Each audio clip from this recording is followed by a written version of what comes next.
Good evening, ladies and gentlemen. You are watching and listening to Historian Radio's Echoes of the News, and I am Muhammad Hussain Qazi, and these are today's headlines from the past.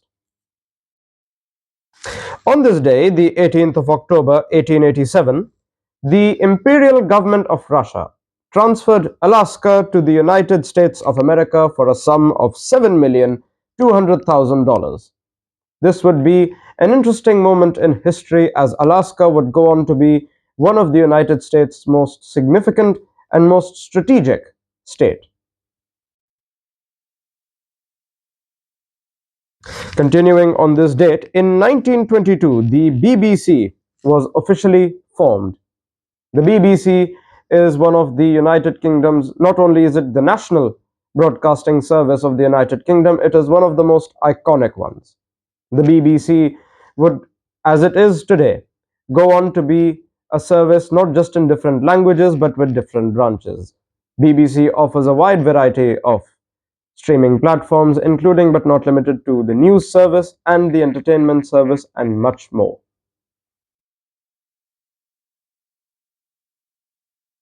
Moving forward, in 1963, Harold Macmillan resigned as the Prime Minister of the United Kingdom of Great Britain and Northern Ireland, and he would be replaced by Lord Home, or Alec Douglas Home. This would be an interesting moment in British political history, as Harold Macmillan's resignation, and prior to him, Anthony Eden's resignation, and prior to that, Winston Churchill's resignation from Parliament and from the office of Prime Minister of the United Kingdom of Great Britain and Northern Ireland would be a long streak of resignations which had led the country into states of turmoil and in some cases into some direction of progress and prosperity. These three individuals that were named would also be one of the first few prime ministers to come under the reign of Queen Elizabeth II.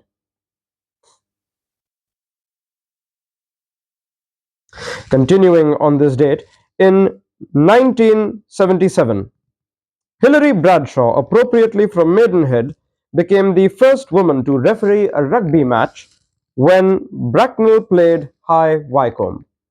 This would be an interesting moment in the representation of women in sports, in not just American history, but in the world.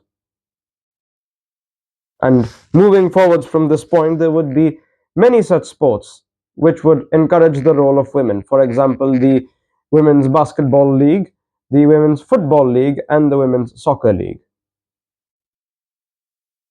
And on this day in 1989, Erich Honecker, the East German leader, was replaced by Egon Krenz in response to the failing economy of the German Democratic Republic and the fleeing individuals, which had led to a large population crisis in East Germany, then known as the German Democratic Republic. Egon Krenz would eventually be the East German leader who would see through the collapse of the Berlin Wall and eventually the reunification of Germany. Now we move on to the next segment of our show, where we recount the famous births and deaths of famous figures from the 20th and 19th centuries and sometimes earlier. Born on this day in 1919 was Pierre Trudeau. Pierre Trudeau would not just be the father of Justin Trudeau, the recent former Prime Minister of Canada. He would also be in office for the longest period of time, first being Prime Minister from 1968 to 1979, and then from 1980 to 1984, which was when he resigned from the office of Prime Minister. And in 1939, Lee Harvey Oswald was born. Lee Harvey Oswald would be the man who assassinated President John Fitzgerald Kennedy, or JFK as he is best known.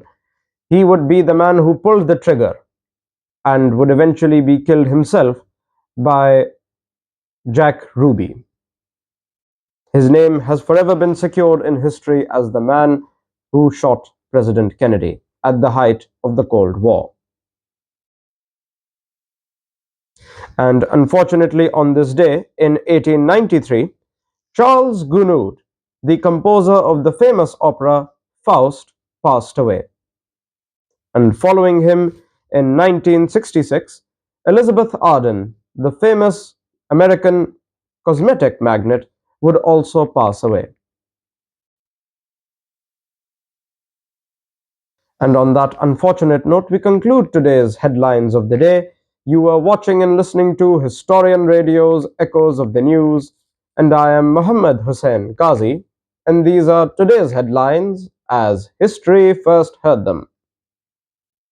Good night.